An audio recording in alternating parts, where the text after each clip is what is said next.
ഏവർക്കും സ്നേഹവന്ദനം. കാസയ്ക്ക് വിവിധ പേരുകളിൽ സംഘടനകൾ ഉണ്ടായിട്ട് പല ആളുകളും പറയാറുണ്ട്. അതിൽ കാസ അദറൻസ് എന്ന് പറഞ്ഞൊരു ഗ്രൂപ്പ്, കാസ കണ്ണൂർ, ഇങ്ങനെയൊക്കെയുള്ള ചില ഗ്രൂപ്പുകളുണ്ട്.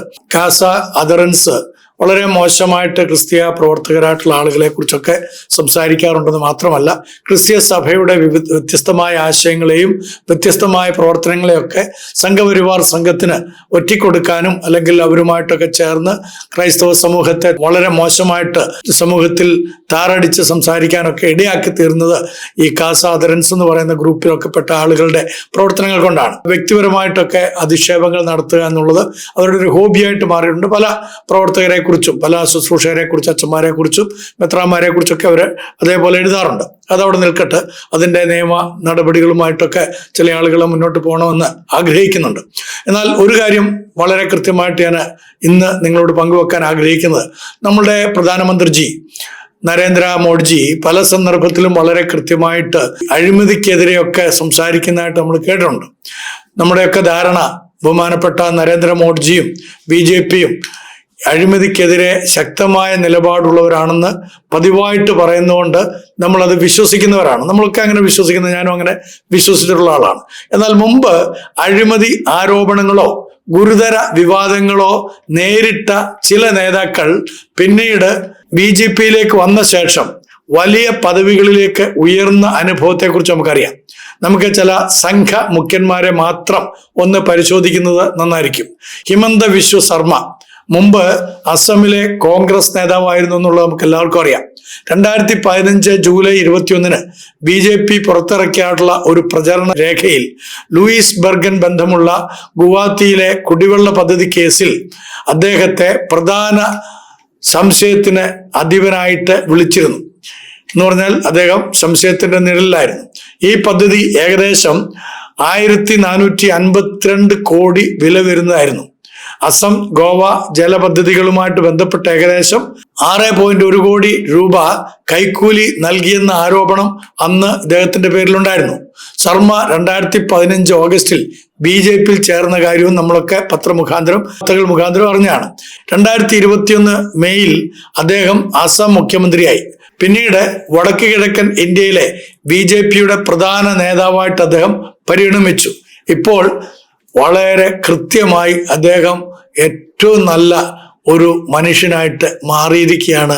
BJP അദ്ദേഹത്തെ വെളുപ്പിച്ച് എടുത്തിരിക്കുകയാണ്.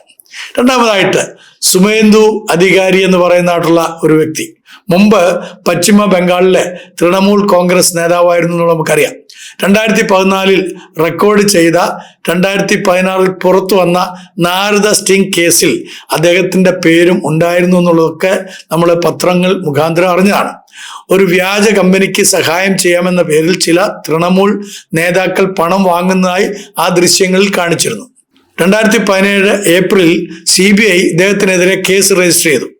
അധികാരിക്കെതിരായിട്ടുള്ള FIRൽ അദ്ദേഹം 5 ലക്ഷം രൂപ വാങ്ങുന്നതായിട്ട് രേഖപ്പെടുത്തിയിരുന്നു എന്ന് മാത്രമല്ല, നമ്മുടെ പ്രധാനമന്ത്രി ഇത് പല സ്ഥലങ്ങളിലും അദ്ദേഹത്തിന്റെ ഈ കൈക്കൂലി വാങ്ങിക്കുന്നതിനെ പ്രൊജക്റ്റ് ചെയ്ത് പ്രസംഗിക്കുകയും ചെയ്തതായിട്ട് നമുക്ക് മാധ്യമങ്ങളിലൂടെയൊക്കെ മനസ്സിലാക്കാൻ സാധിച്ചിട്ടുണ്ട്. അദ്ദേഹത്തെ പ്രോസിക്യൂട്ട് ചെയ്യാൻ അനുമതി തേടി CBI 2019 ഏപ്രിൽ 6 അപേക്ഷ അയക്കുകയും ചെയ്തു. എന്നാൽ ഈ അധികാരി 2020 ഡിസംബറിൽ BJPയിൽ ചേർന്നു. 2026 മെയ് 9 അദ്ദേഹം പശ്ചിമ ബംഗാൾ മുഖ്യമന്ത്രിയായിട്ട് സത്യപ്രതിജ്ഞ ചെയ്തു. ആരുടെ? BJPയുടെ ഗണത്തിൽ നിന്നുള്ള മുഖ്യമന്ത്രിയായിട്ട് അദ്ദേഹം സത്യപ്രതിജ്ഞ ചെയ്തപ്പോൾ BJPയുടെ മുഖ്യമന്ത്രിയാണ് ബംഗാളിലെ. അതോടെ ആ അഴിമതിക്കാരനും സനാതന ധർമ്മിയായിട്ട് അങ്ങ് മാറുകയാണ് ഉണ്ടായത്. അടുത്ത മൂന്നാമത്തെ ആളെ കുറിച്ച് ചിന്തിക്കാം. സമ്രാട്ട് ചൗധരി ബീഹാറിലെ രാഷ്ട്രീയ നേതാവാണെന്നുള്ളത് നമ്മൾ മനസ്സിലാക്കിയിട്ടുണ്ട്. മുമ്പ് RJD, JDU തുടങ്ങിയ പാർട്ടികളുമായി ബന്ധമുണ്ടായിരുന്ന അദ്ദേഹം പിന്നീട് BJPയിലെ പ്രധാന നേതാവായിട്ട് പരിണമിച്ചു. അദ്ദേഹത്തിന്റെ കേസ് പണവുമായി ബന്ധപ്പെട്ട അഴിമതി കേസല്ല, മറിച്ച് 1995 താരാപൂർ കൊലക്കേസിലാണ് അദ്ദേഹത്തിന്റെ പേര് വന്നിരിക്കുന്നത്. ബീഹാർ നിയമസഭാ തെരഞ്ഞെടുപ്പ് സമയത്ത് കോൺഗ്രസ് സ്ഥാനാർത്ഥി സച്ചിദാനന്ദ സിംഗ് അടക്കമുള്ളവർ കൊല്ലപ്പെട്ട സംഭവമാണ് അതിന് ആസ്പദമായിട്ടുണ്ടായിരുന്നത്. സംഭവം 1995 മാർച്ച് 29 നടന്നു. കേസ് 1995 മാർച്ച് 31 രജിസ്റ്റർ ചെയ്തു. അന്ന് രാകേഷ് കുമാർ എന്ന പേരിൽ അറിയപ്പെട്ടിരുന്ന സമ്രാട് ചൗധരിയുടെ പേരും കേസിൽ ഉണ്ടായിരുന്നു. പിന്നീട് അന്ന് താൻ പ്രായപൂർത്തിയാകാത്ത ആളായിരുന്നു എന്ന് കാണിക്കാൻ അദ്ദേഹം പ്രായം തെറ്റായി പറഞ്ഞു എന്നതും വളരെ ചർച്ചയായിട്ട് മാറുകയുണ്ടായി. 2026 ഏപ്രിൽ 15 അദ്ദേഹം ബീഹാർ മുഖ്യമന്ത്രിയായി.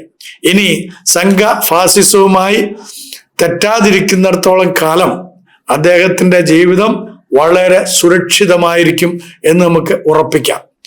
മറ്റൊരാള് പെമ ഖണ്ഡു 2016 ജൂലൈയിൽ കോൺഗ്രസ് നേതാവായി അരുണാചൽ പ്രദേശ് മുഖ്യമന്ത്രിയായി. 2016 സെപ്റ്റംബറിൽ അദ്ദേഹം ഉൾപ്പെടെ കോൺഗ്രസിലെ ഭൂരിഭാഗം MLA-മാരും പീപ്പിൾസ് പാർട്ടി ഓഫ് അരുണാചലിലേക്ക് മാറി.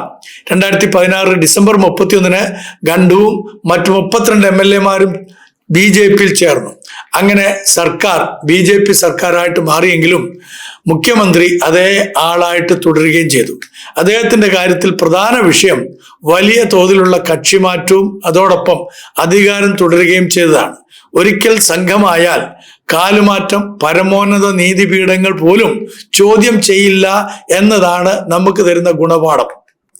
ഹിന്ദു രാഷ്ട്രം എന്നത് ഹിമന്തമാരുടെയും സുവേന്ദുമാരുടെയും ബ്രിജ് ഭൂഷന്മാരുടെയും അധീനതയിലുള്ള അച്ചാദിൻ രാഷ്ട്രം എന്നാണ് അർത്ഥമെന്ന് നമ്മുടെ പ്രിയപ്പെട്ട ജയരാജൻ CN തൻ്റെ ഫേസ്ബുക്കിൽ എഴുതിയത് നിങ്ങളുമായിട്ട് ഞാൻ പങ്കുവെക്കട്ടെ. ഒരു കാര്യം നമ്മൾ ഓർത്തോണം, നമ്മുടെ നാട്ടിലും ഇത്തരത്തിലുള്ള അഴിമതിക്കാരായിട്ടുള്ള ആളുകളിൽ നല്ല പങ്കും ഇപ്പോൾ ചെന്നടിഞ്ഞിരിക്കുന്നത് BJP സംഘപരിവാർ സമൂഹത്തിലാണ്. അവരെ സംബന്ധിച്ച് അതൊരു സുരക്ഷിത താവളമായിട്ട് നമുക്ക് കാണാൻ സാധിക്കും.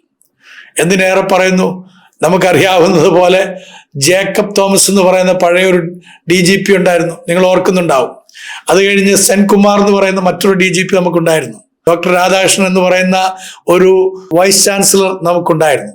അവരൊക്കെ ഇപ്പോൾ ചെന്നെത്തിയിരിക്കുന്നത് സംഘപരിവാർ താവളത്തിലാണ്.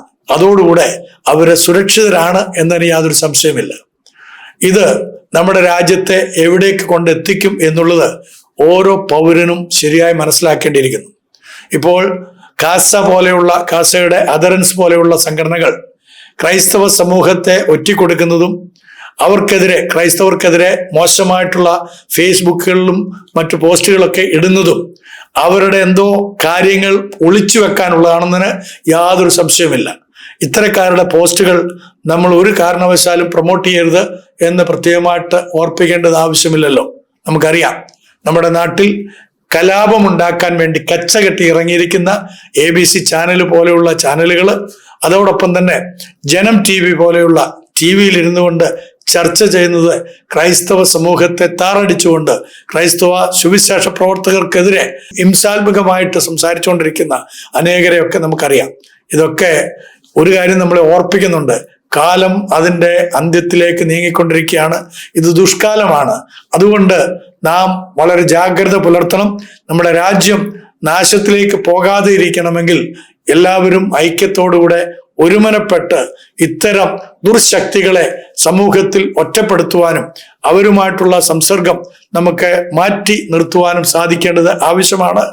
ഇടവക വികാരിമാര്, അച്ഛന്മാര്, മെത്രാന്മാരൊക്കെ ഇത്തരത്തിലുള്ള ആളുകളെ ഒന്നുകിൽ ഉപദേശിച്ച് നേരാംവണ്ണം വഴി നടത്താൻ ശ്രമിക്കുക, അല്ല എങ്കിൽ ഇത്തരം പ്രവർത്തനങ്ങളിൽ നിന്ന് അവര് മാറി നിൽക്കാൻ തക്കവണ്ണം കർശനമായ താക്കീതുകൾ കൊടുക്കേണ്ടത് ആവശ്യമായിരിക്കുന്നു. കാരണം ഇത് നമ്മുടെ രാജ്യത്തെ ഒരു പ്രകാരത്തിലും നന്മയിലേക്കല്ല. ഇപ്പോൾ തന്നെ നമ്മൾ സാമ്പത്തികമായിട്ട് കൂപ്പുകുത്തിക്കൊണ്ടിരിക്കുകയാണ്.